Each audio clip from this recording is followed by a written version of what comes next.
che buon hajime che ci diamo adesso. Ah, che bello. Questo è il mio sogno da circa, non sto esagerando, da circa un anno. E questo è il mio incubo da circa un anno. Ma non è vero perché Mamma mia, oh. a telecamere spente noi ce lo diciamo sempre, anzi più io che lo dico. Il mio sogno è sempre stato quello di registrare un video col Senpai Bruno Prima di andare a dormire. esattamente di notte al dojo, anche perché sono le 23:45 e io ho detto volevo rivivere, sai, quei momenti storici, no? Che si vivevano all'Ombu Dojo di Sosai Masoyama, che stavano tutti insieme, E che stavano tutti spirito insieme, forte via. spirito forte e Una chiacchieravano. militare. Comunque, detto questo, Ed è bellissimo, cavolo. niente, non è che mai convinto, mai costretto, sono due cose diverse. È lo spirito del karate questo, senpai. Sì. Cioè noi facciamo vedere proprio il real life, quello che facciamo, dormire al dojo del senpai Luigi, questo è parlare vero. tutta la notte, cioè stare lì, il tatami, il futon. Però tutta la fatto notte con i tatami. abbiamo cercato di non farlo. Se tu oggi ci sei riuscito. No, vabbè, ma tanto durerà poco sta chiacchierata, solo un'oretta. così. Speriamo. Un'oretta di video, un'oretta di cose. No, vabbè. Sai di cosa voglio parlare oggi? Di che senpai? cosa? Questa sera, in tarda nottata. Ho paura. Io voglio parlare di... Tanti mi chiedono, perché oramai con i video sto girando diverse discipline, tante ok. discipline marziali, Ah. ho provato il Wing Chun, il Kyokushinkai, abbiamo provato un po' di Shotokan, il karate sportivo con Busa, Muay Thai, kickboxing, pugilato. Qual è la disciplina più forte in assoluto? Io ho deciso di fare questo video con te No, perché tu mi sei un vuoi conoscitore delle discipline marziali. Sono un appassionato Tu diverso. sei un'enciclopedia. Sono un appassionato. C'è scritto 3 cani qua. Sulla maglietta c'è scritto 3 cani. Tre cani e due gatti. Dimmi un po', senpai, perché allora, purtroppo nel collettivo delle persone, nella testa delle persone, c'è questa cosa di ok Erwin, sei andato a provare il Wing Chun con i suoi colpi, il Kyokushinkai con i suoi colpi, il pugilato con i suoi colpi, ma qual è quella più efficace in assoluto? Vabbè, dovrebbero chiedertelo a te, però. Io ho la mia teoria a riguardo Ok. e adesso voglio svilupparla un po' insieme a te. Per me, io ho sempre sostenuto questo, no? Quindi ragazzi, molto importante per voi che state guardando questo video, che ve lo state chiedendo da tanto tempo, qual è la disciplina più forte in assoluto? Non c'è una disciplina più forte in No, assoluto. finalmente, così la chiudiamo subito. sto Sì, video. e il video potrebbe finire qua, ma perché dico questo? Perché è sempre chi la pratica che la rende famosa, famosa con quella disciplina che la fa Innanzitutto conoscere. la rende famosa e la rende efficace. Certo. Sono due parametri che non sono equivalenti. Una persona può essere famoso ma non efficace. Quindi questo vale anche per le discipline. Chiaro. Quindi Però capisci, se ti becchi il combattente nato di turno la che domanda che prova tutti sono anche sempre tennis, fatti, dicono i tennisti picchiano, no, ok. quello picchia, non i tennisti la in domanda generale. sono sempre fatti tutti ma se dovessimo mettere il migliore di quella disciplina, il migliore di quell'altra disciplina, il migliore, sono tutte cose che ovviamente non poi ovviamente nella mente delle persone visto che ovviamente sono solo teorie, si supera anche il concetto di vita e di morte, quindi si vanno a ripescare persone che sono morte a 200 anni, ma se era ancora se vivo fosse lui, l'inventore bravo, dello judo, bravo, se fosse bravo. ancora in vita, o l'inventore dell'aikido, come Io penso dovrebbe che, finire? come ho detto anche con altre persone come con Domenico, Però è bello comunque fantasticare su queste ma cose. ci mancherebbe altro, anche perché comunque è un mondo che si alimenta anche di leggende. Chiaro. Ed è giusto, perché sennò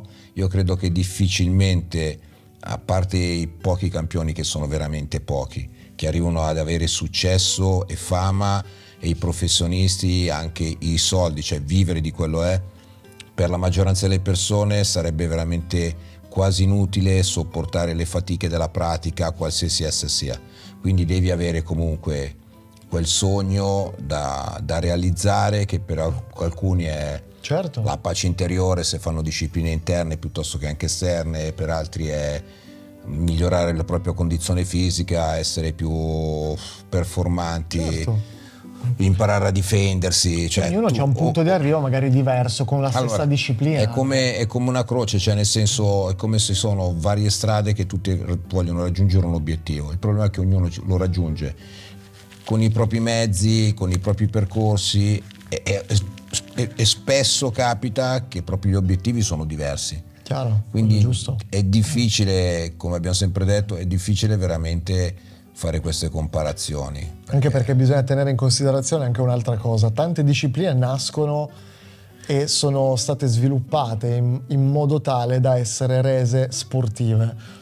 Sì, Quindi sì, poi una disciplina quando diventa sportiva c'hai delle competizioni, delle gare, dei tornei. lo sport di per sé, l'arte marziale sportiva, che quelli dicono che è un ossimoro, invece non è vero. Cioè, l'arte marziale sportiva può esistere, ok?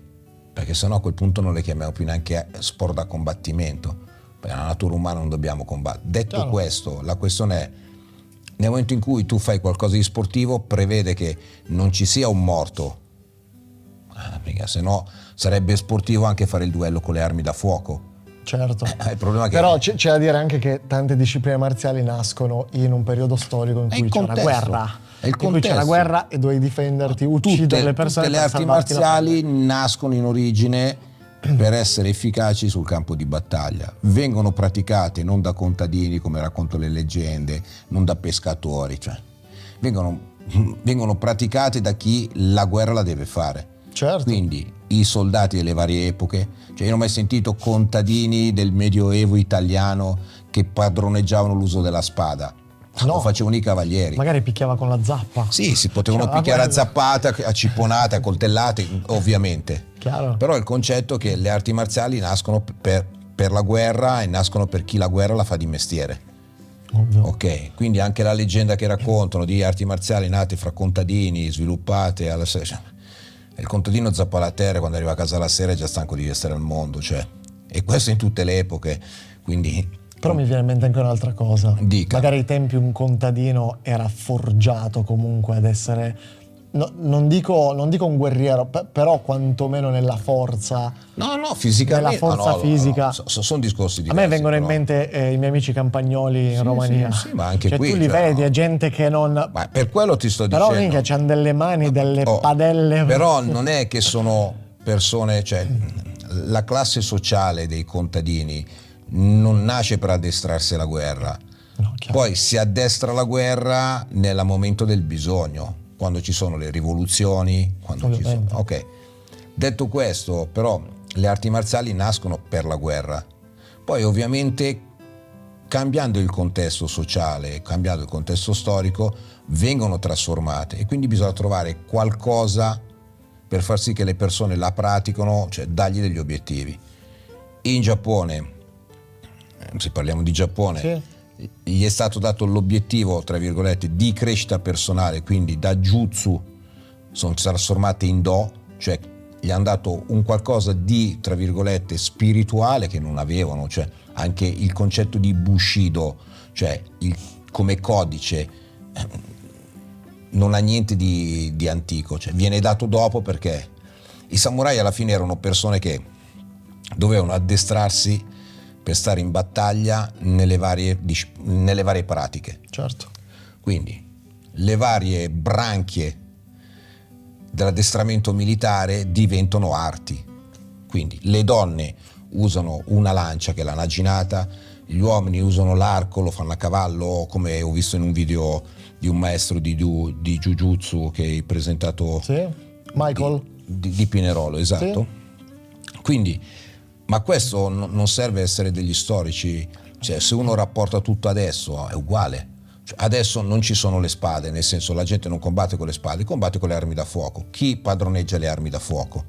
I militari. I soldati, certo. Perfetto. Il soldato più diventa specializzato, più padroneggia varie, diciamo così, varie branche del combattimento, che partono dal combattimento con le armi lunghe, con i droni ormai, con i mezzi corazzati, cioè Si è evoluta in perfetto, proporzione. ma non è che il cittadino civile, il contadino come me, come te. Però ci sono stati momenti in cui sono stati presi civili, quindi Certo, ma l'ho detto, mi viene cioè, da dire in caso- anche magari ai tempi Sì, purtroppo necessitavano sì, di.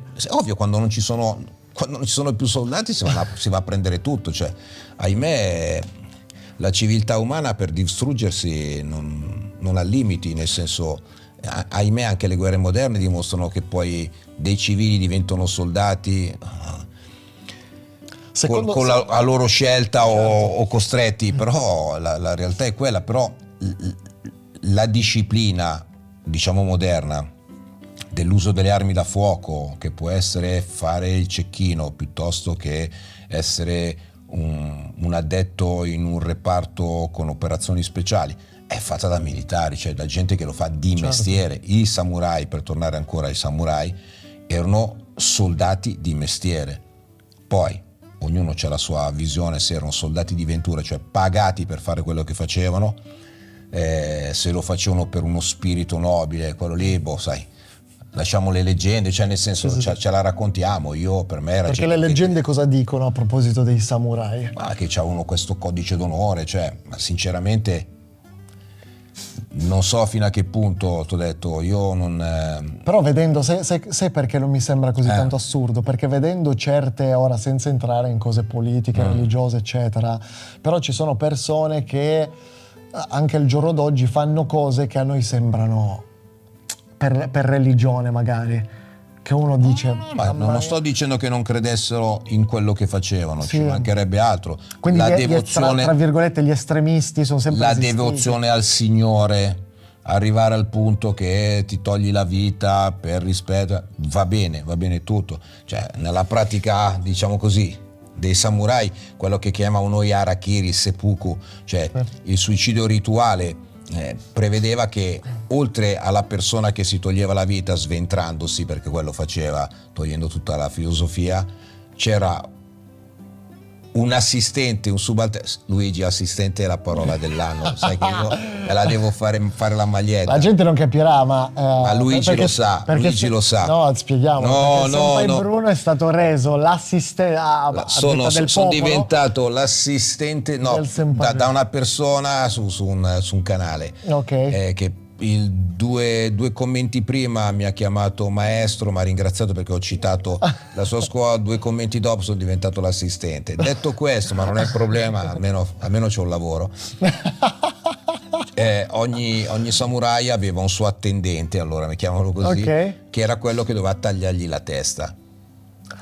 Cioè, nel momento in cui si sventrava, questo gli dava un colpo di grazia, gli tagliava la testa, anche per evitare, prendiamoci chiaro, una sofferenza immane, perché se non muori subito, esatto. Cioè, ovviamente la scena era di questo che si tiene gli intestini in pancia, cioè nelle mani. Detto questo, quindi sicuramente ci sono tutti questi fattori.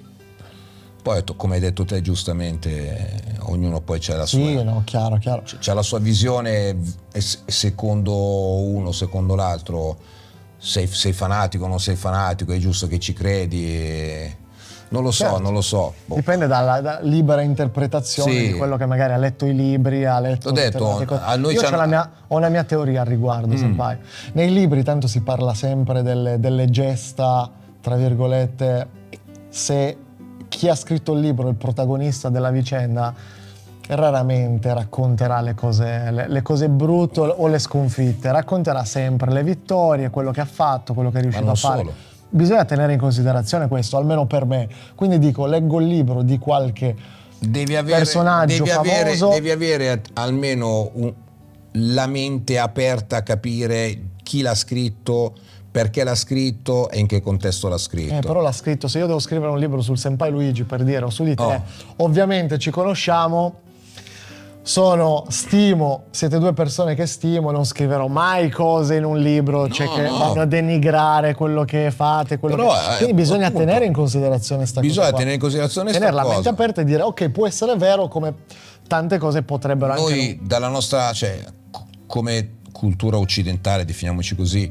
noi abbiamo anche noi le geste, i racconti dei cavalieri, cioè i cavalieri medievali e tutto il resto. Cioè noi dobbiamo capire che ciò che ci viene raccontato dell'Oriente non si differenzia, ad esempio, per fare un esempio, è proprio il concetto che hanno i buddisti. Il buddismo nasce in India e si sviluppa in tutto l'Oriente, ma ogni cultura raffigura il Buddha o le divinità del pantheon buddista con sembianze della popolazione, cioè la rappresentazione della compassione in Giappone viene rappresentata esteriormente in una maniera diversa rispetto, che non so, in Tibet, perché ovviamente prende, è uguale sono i racconti, cioè noi dobbiamo renderci conto che i nostri racconti dei cavalieri medievali chissà cosa arriva magari là, sì, non sono nient'altro che i racconti dei samurai. Noi come occidentali ovviamente abbiamo idealizzato questa storia dell'Oriente, io lo dico non da adesso, lo dico forse da quasi 40 anni. Mitizzato Abbiamo l'Oriente. mitizzato, invece alla fine basta solo riportare nel contesto che era. Cioè era una società chiusa rispetto all'esterno, avevano delle corazze di cera lacca, tecnicamente. Cosa sarebbe? Che non è metallo, ti puoi solo pensare quello, cioè fai conto, mettiamola di legno, con delle listelle di metallo, tanto è vero che quando sono arrivati gli spagnoli, piuttosto che con le armi da fuoco, è diventata complicata la gestione dello scontro. Quindi porca miseria, noi abbiamo idealizzato quello perché è una cultura distante da noi e quindi ci siamo presi, come hai detto te, le cose che ci piacevano, non le cose che non ci piacevano, cioè.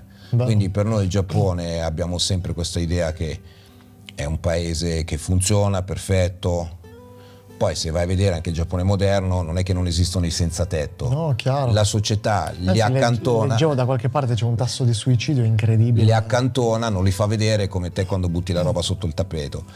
Ma lo sporco rimane in casa tua. Vero. Quindi secondo me la questione è proprio quella. Quindi anche la questione delle discipline delle arti marziali. Ovviamente ognuno, come si dice, tira l'acqua al suo mulino. Ovvio. Io penso che un praticante serio che pratica seriamente la propria disciplina comunque pratica una disciplina reale e concreta. Però c'è da dire anche una cosa, un qualsiasi praticante di qualsiasi disciplina marziale avrà sempre un certo livello di fanatismo verso quello che fa, perché non puoi insegnare qualcosa che non ci credi. Io ho conosciuto gente che insegnava anche cose che non ci credeva, detto questo, che però, gli rientrava. Che però ok, però vedi un altro discorso. Perfetto. Perché se tu non ci credi, stai insegnando una cosa che dici tu in primis, non ci credi perché dici sì, ma è mitizzata, questa roba in realtà non serve, non potresti insegnarla a livello di... Lo so, ci sono discipline che ovviamente hanno, e non dirò quali sono le discipline, che hanno un buon Posso tirare a indovinare? No, io non dico niente. che hanno un ritorno a livello di numeri, di popolarità, di sviluppo, di crescita anche, diciamo così, organizzativa, sì. che fanno veramente numeri e quindi fanno girare soldi. Chiaro. Quello stiamo parlando. Tante sono fatte anche Io con penso un bel che, sistema anche strutturato bene. Cioè, nel senso che c'è dietro degli studi per promuovere marketing, perfetto. Quindi io sono sicuro che di quei 1000 persone che insegnano la disciplina ce ne saranno almeno 900 che sanno che quello che insegnano realmente non può funzionare come viene insegnato, ma soprattutto a chi viene insegnato. Ma perché dici questo? Allora, ti faccio una domanda, secondo te, un po' provocatoria. Secondo te questa cosa è perché si è persa la tradizione della disciplina reale, quella che si faceva un tempo, o perché è stata già di base, quando è stata creata, non aveva tutti questi studi? No, secondo me è proprio una legge di mercato. Ok, il mercato, almeno per quello che ho vissuto io, ho 40 anni di passioni, mettiamola così. In varie fasce della mia passione marziale ho visto che c'erano discipline che arrivavano ovviamente al culmine, sia come promozione che come numero di praticanti, come sviluppo, e poi crollavano e dopo poco tempo ne saliva un'altra, però alla fine se uno aveva l'occhio attento capiva che il sistema più o meno era lo stesso.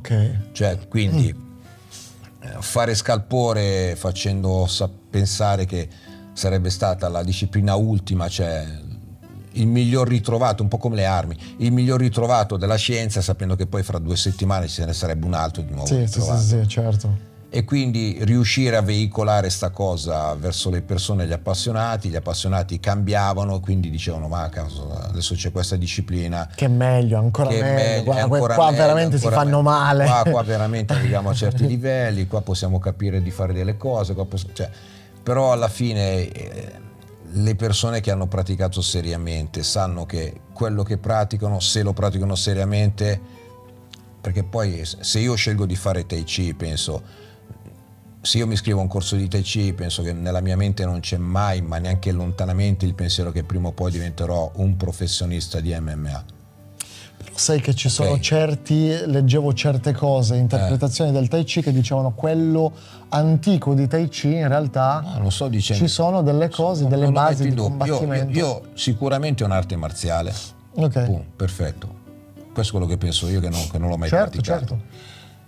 Io parlo di oggi, perché quello che è successo 1000 anni fa, tra cui, come abbiamo parlato prima, in cui c'è stata una rivoluzione culturale, cioè con una persona come Mao che ha fatto tabula rasa di tutto ciò che era tradizionale cinese, e quelli che c'erano rimasti sono andati a finire nelle varie ex colonie, quindi Hong Kong, Macao, Singapore, se non direttamente a Formosa, Taiwan, quando sono scappati con Chiang Kai-shek. Cioè, il vero concetto qual è? Io parlo solo di adesso, cioè se io mi iscrivo e cerco un corso di Tai Chi o di Qigong, cioè di arti marziali interne, io come persona, se faccio un percorso del genere, non ho l'intenzione in un futuro di diventare un professionista di MMA, cioè perché proprio Lo faccio con un'altra ottica. non è il mio obiettivo. Chiaro. Quindi non mi pongo neanche la questione se uno mi dice ma tu fai una pratica che non è efficace. Io ti potrei rispondere: guarda che non mi interessa essere efficace, perché c'ho il porto d'armi, quindi vado in giro col ferro, a me che cazzo me ne frega di saper tirare 4 calci e 2 gomitate. Quando ti avvicini ti do 2 colpi con una 45 e ce l'andiamo a raccontare in tribunale. È finito un film. È finito un film, come È dice finito un qualcuno, come dice qualcuno dei nostri amici. È finito un film. Quindi la questione è proprio diversa. Ora ti faccio una domanda.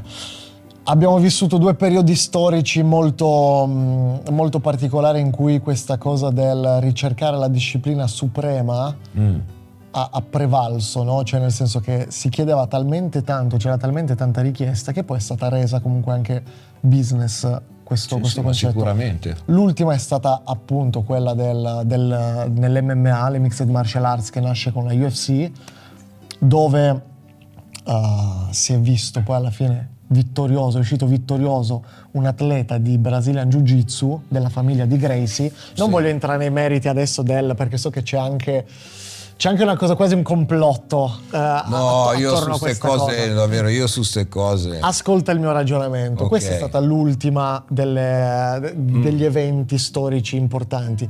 Quella prima ancora è stato il torneo di Kyokushinkai di Sosai Masoyama, Sì. che mi raccontava il senpai Luigi, in cui sono stati invitati a questo torneo tutti i praticanti di arti marziali.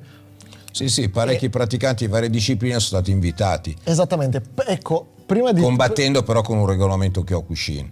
Ah, ok, non era un regolamento aperto. No, questa cosa va detta, perché sennò si falsa la storia.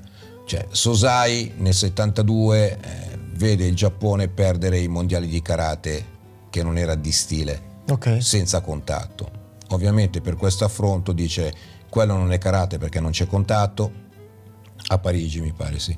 E quindi farò io un campionato, e volle creare questo concetto di Olimpiadi delle arti marziali, quindi ogni 4 anni, ed è rimasto ancora così, senza Si fa categoria. ancora? Sì, ogni 4 anni si Ok. fa, senza categorie di peso, è aperto a tutti, non è che uno va là si iscrive, cioè, ma fa la richiesta. Certo. Ok, quando fece il primo ovviamente ci furono praticanti di altre discipline e di altri stili di karate che parteciparono. Tipo, se ne conosce qualcuno? Sono stati dei thailandesi, dei Anche dalla Muay Thai sono andati. Sì, dei praticanti di Kung Fu.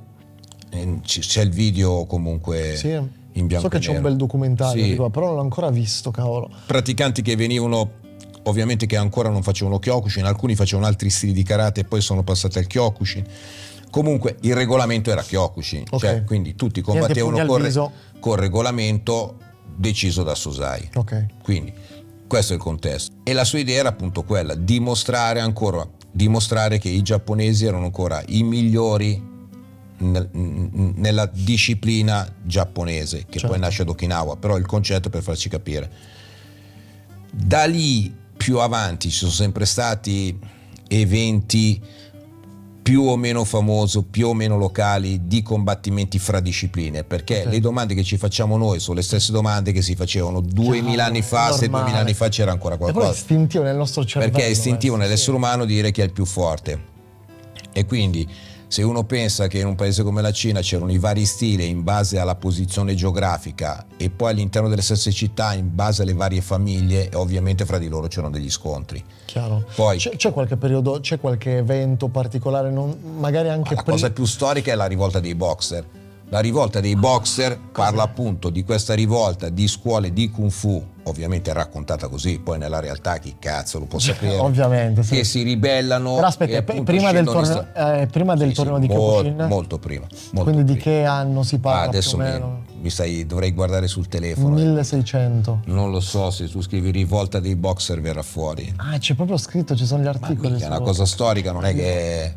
Rivolta dei boxer? Ahimè, sì, non ne parla più nessuno, non so perché è una delle cose più storiche che c'è. Aspetta, io questo Rivolta non lo sapevo, cavolo. dei boxer. Vai, vieni fuori subito. Vai, l'annata. La ribellione dei boxer, leggo da Wikipedia, non è che faccio il maestrone, perché mi ricordavo, non posso ricordarmi la data, caspita. La data partiva dal 2 novembre del 99, 1899, 1899. al 7 settembre del 1901. Ok, 89, è durato 11 anni. È durata, sì, Sì, dall'89 al... no, Sì. 1900, no, è durata 2 anni. 1899-1901. Ok, Questa la sì, puoi sì, anche sì, tagliare, che figa, facciamo schifo Vabbè, di merda. ragazzi, anche mezzanotte e un quarto. Sì, è mezzanotte e un quarto e io non volevo fare sta cosa. Detto questo, la ribellione dei boxer, la rivolta dei boxer e anche la guerra dei boxer fu un sollevamento avvenuto in Cina rivolto contro l'influenza colonialista straniera. Fu messo in atto da un grande numero di organizzazioni popolari cinesi. Spiegamela con parole tue, perché io non... In poche parole, non ci ovviamente, capisco di Wikipedia. allora, in poche parole, la Cina, come tutte le colonie, perché la costa poi, l'Occidente, l'Europa, in fin dei conti, poi alla fine, dall'Olanda specialmente, dal Belgio, hanno colonizzato ovviamente altre nazioni. Questi alla fine, in parole povere, si sono rotti i coglioni di questo dominio e si sono ribellati. Si chiama rivolta dei boxer perché si racconta che appunto queste associazioni, che poi erano associazioni di gente che faceva Kung Fu piuttosto che, si sono ribellate perché erano gli unici che potevano farlo, cioè non è che andava il commercialista, cioè il medico di turno. È il concetto di prima che facevamo. Quindi nelle arti marziali ci sono sempre state queste sfide, queste cose. Però tu dicevi dell'UFC che è stato quello, cioè diciamo l'MMA è stato la chiave di volta. Io non sono contrario a questa visione della storia. La chiave di volta è avvenuto ovviamente a livello, diciamo così, comunicativo in Brasile con i primi tornei che organizzava Battarelli, di origine poi italiana. Ah, veramente? Sì, ed erano appunto i Vale Tudo. Ed è prima dell'UFC sicuro. E anche prima del Kyokushin? No. Del torneo? Quindi No. dopo il torneo Kyokushin? Sì, ufficialmente sì. Sono due cose diverse, perché in questo caso Battarelli invece faceva veramente Vale Tudo, quindi la gente saliva e combatteva come voleva, avevano le testate, pugni al viso, senza protezioni. I primi eventi della UFC erano così, tu potevi fare o non c'erano... I primi eventi della UFC l'hanno copiati da Battarelli e ha fatto il grano, gli altri, ma non erano a quel livello, cioè di violenza. Ok. Quindi si possono vedere, anzi lui c'ha un buon canale che l'altro giorno mi ha mandato proprio una mail, c'ha un bellissimo canale YouTube che racconta queste cose. In poche parole, che faceva? No, niente, c'erano le scuole, quindi fai conto in Brasile c'erano quelli del Brazilian Jiu-Jitsu essenzialmente che vincevano sempre loro. Poi i primi scontri erano fra Brazilian Jiu-Jitsu, Capoeira e Luta Livre, che è il sistema di lotta, ok, che si faceva nelle favelas. Okay. Quindi la gente povera non si poteva permettere di fare Brazilian Jiu-Jitsu perché era abbastanza per ricchi. Ah, veramente? Il Brazilian Jiu-Jitsu è sempre stato abbastanza per ricchi e qua ci fermiamo. Anche adesso è rimasto così. Non commento sulla questione che erano legati più o meno alla dittatura brasiliana dei militari, però il concetto era quello. Quindi nella favela si allenavano senza kimono, per quello i primi facevano con i costumi da bagno. Non c'avevano manco quelli, cioè si mettevano solo quelli e salivano, sì, Alessio potrebbe raccontare un sacco di racconti di questa cosa. Cavolo. La lotta livre è veramente una grandissima disciplina. Quindi gli scontri erano fra questi qua, rappresentanti delle varie Però accademie vedi, di Brasilia. mancavano comunque tutti gli stili orientali, quindi perché non c'era combattevano. c'era gente che è andata. C'è gente che faceva kung fu, faceva karate, faceva qualcosa che si presentava a combattere. Ok? Come finiva? Fino a che pigliavano gli schiaffoni. Cioè, nel senso, di solito sì. Sì, Questo non è certo. che lo dico io perché non voglio denigrare nessuna scuola. No, Cioè, chiaro. A livello le storico. VHS penso che si possano ancora recuperare, sono lì da vedere. Essenzialmente dominavano il Brazilian Jiu-Jitsu o la lotta livre. Fino a quando è arrivato la Chute Box, Shootbox. quello di Valderrey Silva, per farsi capire. Vanderlei Silva, sì. Perfetto. Che loro facevano Muay Thai, con tecniche anche di terra però, e con Pelé Landi batté per la prima volta, mi penso, Macaco, che era del Brazilian Jiu-Jitsu, e vinse uno della Muay Thai, un torneo senza mica testate. Quella lì secondo me è veramente la chiave di volta. Poi quando... Vedi, questo è un altro episodio che rafforza ancora di più la cosa di non c'è la disciplina migliore, no? Che per tanti anni ha dominato magari il Brazilian Jiu-Jitsu, poi arriva un Thai Fighter, ma non è che arriva un qualsiasi Thai, arriva quel Thai Fighter, è quel Thai Fighter che ha fatto la cosa differenza. È successo? Perché poi la verità è stata, quando hanno esportato questo concetto di combattimento misto negli Stati Uniti, la famiglia Grace, e hanno iniziato a fare l'UFC, i primi eventi, tanto sono tutti appassionati, ormai li vanno a trovare, poi ci sono su YouTube, ce li hanno li ho tutti. comprati in DVD. Sì, ma poi ci sono su YouTube, penso, quindi gratuitamente andatevele a cercare. Sì, dovrebbero essere. All'inizio erano proprio persone che rappresentavano uno stile, tanto è vero che se vedete i video così, prima c'era una preview dove si vedeva la persona che praticava il proprio stile, si allenava e poi diceva io combatto con questo stile, e salivano. Quando salivano si presentavano con un cartello con la disciplina che praticavano, sì, e facevano così. Ovviamente c'era dietro anche una cosa commerciale, per cui volevano lanciare questo Brazilian Jiu-Jitsu negli Stati Uniti. Esatto, ricordiamo anche che mi sembra che insieme ad Art Davey e l'altro organizzatore della UFC, di mezzo nell'organizzazione c'era anche uno della famiglia Rorion Gracie. Era suo proprio. Esatto, partiva da loro. Comunque, questa cosa. Gli atleti c'erano, e quelli che dicono che c'era un mezzo complotto, una mezza maggiore. Io sono convinto di sta cosa. Sai perché ti dico questo? Perché alla fine tutti gli esponenti delle altre discipline marziali o da combattimento, chi erano? No, aspetta, ecco, questa cosa qua hai fatto bene a dirlo. C'era Kem Shamrock? Sì, c'era Kem Shamrock, che era uno di livello. Però non c'erano quelli storici, del pugilato non c'era Mike Tyson, per dire. Ha combattuto Orlando Viet, che è stato campione europeo di Muay Thai, e lì si è capito veramente che c'erano delle lacune. Combatteva Padorel, che faceva Jiu-Jitsu penso in Belgio o in Germania. Ha combattuto Gordo, che era stato campione europeo di Kyokushin, campione europeo di Savat, che ha perso. Quindi secondo te, tu li trovi persone di livello? Allora, sai che io avrei detto il contrario? Avrei detto, allora, le persone che c'erano per il periodo storico non erano quelli. Allora adesso c'è, perché poi c'è l'appassionato, poi gli piace sempre cercare se c'è l'inghippo, se c'è qualcosa. La verità è che in quel momento la persona più competente in un lavoro del genere a terra erano i Grace, punto. Gli altri erano sprovvisti di queste competenze, non tutti, ma lui era veramente una persona al di sopra, ok? Ci hanno tentato. Orlando Viet, ad esempio, quando ha combattuto, lui era un ottimo Thai boxer. Il problema è che se non c'è la categoria di peso e tu pesi 60 kg, per dirti, e trovi un lottatore di 90 kg, una volta che ti metti in terra e ti può tirare delle gomitate. Però è stato scelto apposta Royce Gracie per questo match, per i primi eventi, proprio perché era uno di 67 kg, se non sbaglio lui.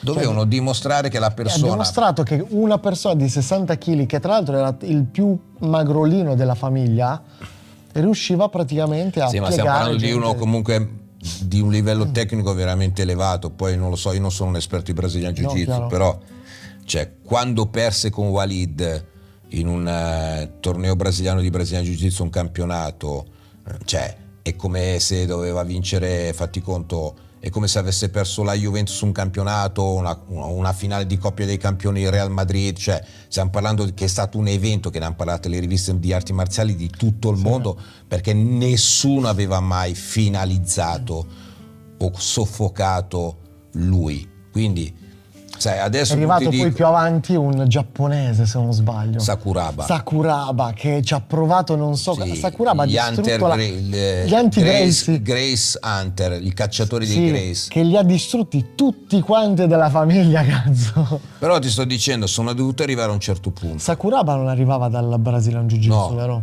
No, lui faceva catch wrestling, penso, sì. Quindi anche lì vedete come, perché per rimanere sul filo logico del qual è la disciplina migliore, alla fine è sempre la persona che fa la differenza all'interno della disciplina. È solo l'atleta, poi ti ho detto, poi vanno a moda. Mi sembra che Ken Shamrock arrivava lui arrivava anche lui da lì e non ce l'ha fatta a battere uno come un sacco sono arrivati, cioè, è una scuola di altissimo livello, ancora adesso Meliti, cioè, ha prodotto un sacco di atleti di altissimo livello. Certo. Il vero problema è che è l'atleta.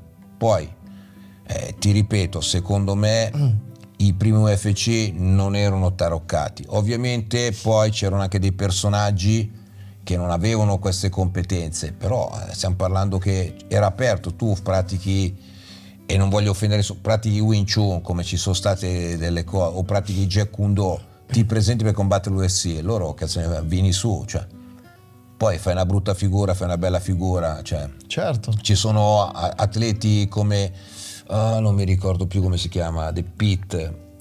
Di che disciplina? Dell'MMA, che aveva la cresta, vabbè, comunque loro lo sapranno. Lui arrivava dall'American Kempo.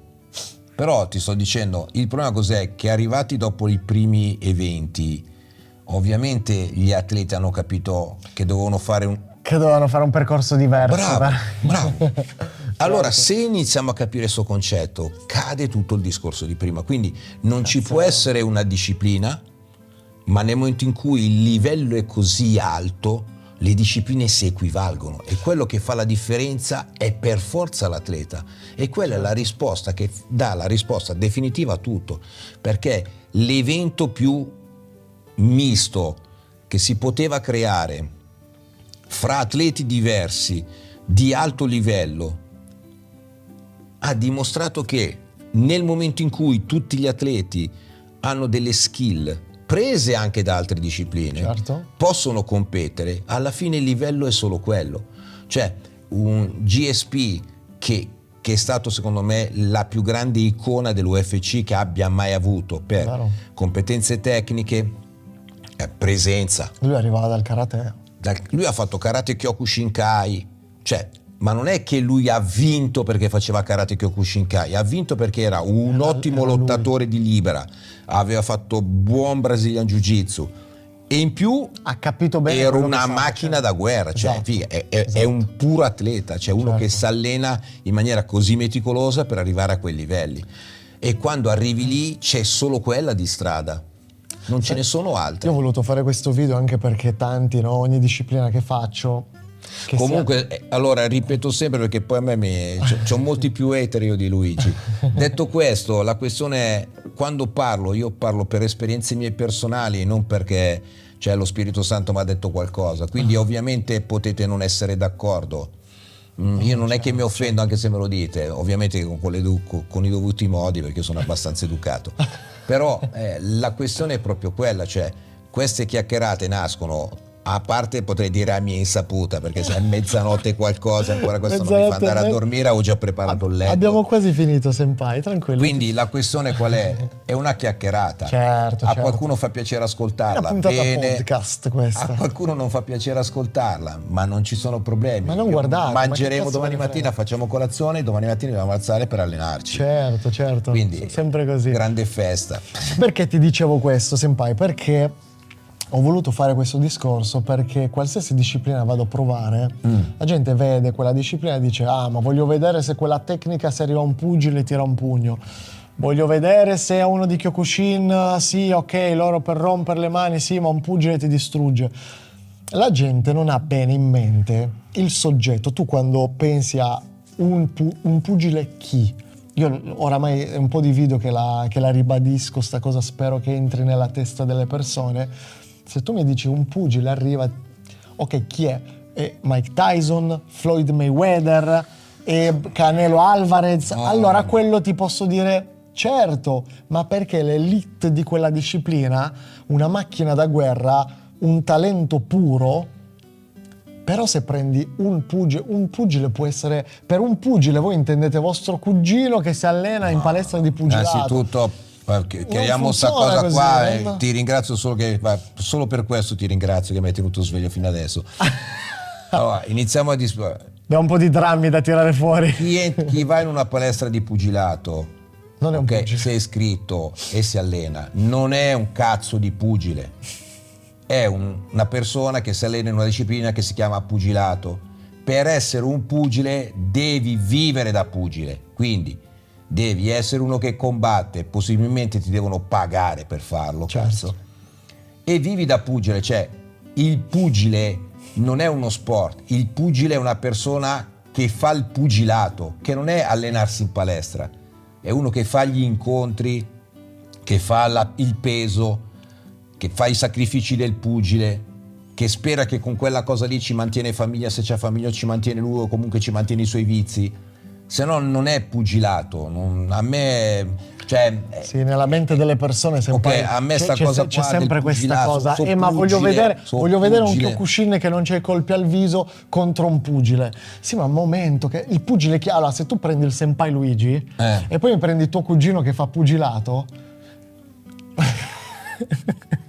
Non lo so, ti ho detto io non gli consiglio di venire dal dojo. Io sono l'ultimo dei coglioni, Vera, tu lo sai, io l'ho sempre detto. Ma è sempre pur parlare una chiacchierata in amicizia. Io sono l'ultimo dei coglioni. Io ho frequentato palestre di pugilato, ho frequentato nel senso non che sono andato allo spogliatoio, ho fatto la doccia e me ne sono andato. Certo. Ho preso gli schiaffi da mezzo mondo. Non mi considero un pugile. Tanto è vero che mi sono tatuato 2 guantoni dopo 30 anni di pratica e forse qualche mio allievo lo sa, forse avrò fatto 1000 riprese di sparring di pugilato, ok? Tra pugilato, kick e thai. E dopo 1000 riprese mi sono permesso, e avevo anche qualche ritmo, ma posso tatuarmi 2 guantoni? ma forse no. Tanto è vero che ci ho messo una scritta che almeno... Io me lo sono tatuato dopo un anno che praticavo. No, io ci ho messo veramente... penso 30 anni e l'unica... Si vede, ti devi girare per così. Ah, così e c'è scritto orgogliosamente operaio per far capire. Aspetta, senpai. Ah, scusami. Quindi la questione, io ti ho detto, tanto la gente andrà sempre avanti con dire è meglio mio cugino, è meglio di Ma qua, a è me meglio fa di là. ridere questa cosa, perché prendono per la disciplina, perché nasce questo video? Anche da uno L'unica- sfogo mio personale. Sì, ma però... Per tutti quelli che mi dicono sì, ok, il Wing Chun, ma poi arriva uno che fa Muay Thai e tira... Ma chi se ne frega? Chi? Ma a parte il fatto, ma chi se La ne frega? Ma perché la gente... Cioè, t'ho detto, loro, non è un film. Loro, non dico loro che guardano, ma loro che scrivono questi commenti, pensano che tutti i Thai fighter sono Buakao, che tutti i pugili sono Mike Tyson. Allora, e ci che sono... Allora, Ma non è così! ci sono ovviamente discipline che, perché bisogna vedere il livello medio, che Certamente. mediamente formano di più un combattente rispetto ad altre, ma l'ho già detto all'inizio. Che ti lanciano subito in quella strada. Se io Botte. voglio fare agonismo e voglio fare combattimento a contatto pieno e voglio fare qualcosa in piedi senza la lotta, ovviamente ci avrò delle scelte da fare. Potrei fare Muay Thai se voglio usare le gambe, Certo. potrei fare pugilato se voglio usare solo le braccia, potrei fare sambo se voglio fare tutte e due più proiettare. Cioè, quindi ho la possibilità di scelta. Detto questo, cioè, è una scelta che faccio io, Chiaro. che è insindacabile. Cioè, a me anche se io faccio sambo e mi dicono ma non so, sambo è una disciplina ma non se la incula nessuno, non sanno neanche cos'è, ho capito, ma non è che il tuo parere invalida il mio lavoro, a me non me ne frega niente, io continuo a praticare quello che pratico. Cioè, certo. la gente deve capire una cosa, cioè, che al centro di tutto c'è l'essere umano. Uno dei più grandi campioni di MMA, che è Fedor, lui è anche un campione pensavo di dicessi sambo, McGregor. è anche un campione di sambo. Lui quando combatte nel sambo mette il suo caschetto, i paratibie e i guanti, non è che è un coglione, perché quel regolamento prevede quello e lui si prende e fa quello. Chiaro. Tutti lo guardano con cazzo, quello è l'esempio dell'umiltà, cioè della performance, l'antidivo. Tutti lo prendono come esempio, ma poi quando scrivono tutte minchiate.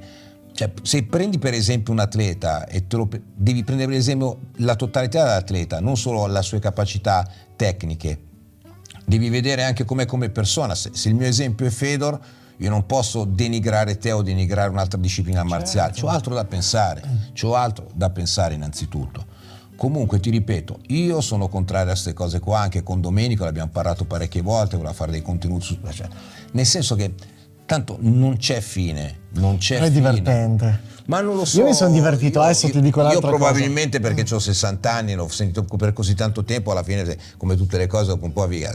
Qualcuno potrebbe dire che sei boomer oramai, senpai. Io sono boomer, sono felicemente boomer e pensionato, cazzo. Sì, felicemente boomer. Felicemente boomer. Io ti racconto questa cosa, per un po' mi sono divertito su Instagram a mettere zizzania tra le diverse discipline. Te sei un po' una merda quando fai queste cose. Lo sa che glielo dico, non è che lo dico qua perché c'è. Sì. Già non mi ricordavo più neanche che stava riprendendo. Vedi te. E facevo tutti questi reels in cui la gente non capiva, che io mettevo, cioè io ridevo su ste cose, no? Ma un pugile se si becca, per chi lo spiega un pugile che se becca uno di Muay Thai che gli tira un calcio finisce il suo pugilato? E la gente, io vedevo sempre, si schieravano, no? Perché ogni praticante difende a spada tratta. Ovvio. La sua disciplina, quindi no, perché un pugile quando parte con un pugno non lo vedi neanche, cioè sono tutti già livello Mayweather si sentono, no? Per dire, che poi detto ciò, pure io lo so ragazzi, cioè quelli erano meme divertenti, non è che tanti pensano, no? Perché alla fine quei meme e quei reels meme che facevo erano la voce del popolo che pensano pugilato c'ha solo i pugni, Muay Thai c'ha anche le gambe ginocchiate, quindi se li tira gomiti. E se li tira però hai capito, Sì, quello c'è i tira. pugni, sì, ma se ti arrivo con un calcio di un thailandese, di un calcio Thai della Muay Thai, sì, ok, ma chi sono le due persone? Cioè si fa la guerra sul nulla, e sono riuscito a scatenare una guerra sul nulla cosmico e la gente si triggerava. Allora, non l'hanno Dico mai questa fatto. cosa, il termine tecnico è triggerare, quando la gente la prende sul personale. Triggerare. Sì, si triggera quando tu fai una cosa del genere e vai a scatenare una guerra. Allora, mettere zizzania, adesso si dice triggerare. Quando la gente si sente presa in causa nella zizzania, se io mi sento triggerata. colpito, ti sei triggerato. mi sono triggerato. Ti sei triggerato, Non secondo ci posso credere. Io ti ringrazio di questo. Tanto boomer mi sembra il minimo. È così. Però la questione è veramente quella, cioè l'ideale cosa sarebbe? Niente, si prende il campione del mondo di ogni disciplina, li buttiamo dentro in un cazzo di capannone, li chiudiamo dentro, non gli diamo né da mangiare né da bere. E ci torniamo fra 2 mesi. Intanto in 2 mesi per forza qualcuno avrà sbranato qualcun altro, perché 2 mesi senza mangiare la vedo veramente dura. Quindi sopravvive veramente il migliore. Chiaro. Perché non stiamo parlando di batterlo, stiamo parlando di ucciderlo e mangiarselo. Perché dopo 2 mesi, cazzo, qualcuno... Quelli sulle Andi sono rimasti. Ed è impossibile fare esempi del genere anche per un'altra cosa. Addirittura nella stessa disciplina, ti faccio un esempio, che è una cosa che ho capito, è una mia teoria questa, poi può essere vera, può non essere vera. Addirittura in discipline come per dire... Scusate se sbaglio, ma l'età veramente è bruttissima. No, ma pure... Ho preso anche un antibiotico. Oramai sempre una certa età. Ormai c'è una Però certa ricordati età. sempre spirito forte. Sempre nato, sono nato Spirito, così. come dice il senpai Luigi, spirito forte. La cosa che dico nel pugilato addirittura, prendi 3 pugili migliori al mondo, il primo batte il secondo batte il terzo, ma non vuol dire che il primo batte il terzo, perché c'è anche la questione stili, come uno si trova a boxare con uno, come si trova a boxare con l'altro. Ma poi c'è magari il tuo stile e il mio stile è meno efficace su di te. Ma stiamo parlando sempre di competizioni, Certo. quindi perché dimostri solo che io, Bruno, con il mio stile sono più forte di te, ma di te. Non del tuo stile. Sì, punto. Bravo. Fra 3 mesi era chiuso proprio. Fra 3 mesi facciamo minchia, vinci tu, allora ricominciamo tutto da capo. Mica no, allora lo stile. Cioè, se uno ci pensa, non esiste in altre cose. Certo. Cioè, nel calcio tu vinci la Coppa dei Campioni quest'anno, Sembra che la vinci tutti gli anni. l'hai vinta. Se il prossimo anno l'hai persa, cioè, ma nessuno mette in discussione che il Real Madrid sia una squadra di merda. Mica se l'ha vinta quell'anno lì era il più forte che c'era. Quindi davvero io non riesco a capire se poi no, da una parte lo capisco perché un po' è giusto che i ragazzi si fanno queste cose, ma veramente praticate quello che volete praticare. Se la finalità è quella di essere efficaci in strada, non praticate, cioè non arrivate alla maggiore età, fate il porto d'armi, siete sicuri che nel momento del bisogno saprete usare un'arma da fuoco. Ovviamente oddio, non diamo questi esempi. No, se volete essere efficaci a quel punto lì ovviamente chiaro. Se farete la cazzata vi aspetta la vacanza per 20 anni, 25, che non ne vale la pena, che non ne vale mai la pena praticate qualsiasi disciplina neanche per 3 giorni. Quindi torniamo alle cose serie dopo le cazzate, cioè, se volete praticare una disciplina scegliete la disciplina che vi piace, fate la scelta della disciplina se veramente avete una scelta, dopo dovete cercare un insegnante, maestro è già una parola grossa, comunque cercate veramente un maestro, un insegnante, un tecnico, chiamatelo, ma una persona seria e competente, perché è quello che farà la differenza in quello che praticate. Quindi molto importante anche cosa girare. Essenziale è verificare che cosa vi insegnano e chi ve ne insegna, punto. Poi fate le scelte che volete. Siete sempre in tempo di riprendervi, cioè dopo un anno capite che state facendo la cosa sbagliata, non è un problema. Uno prende, cambiate, fate esperienze, però quello che fatelo sempre al 100%.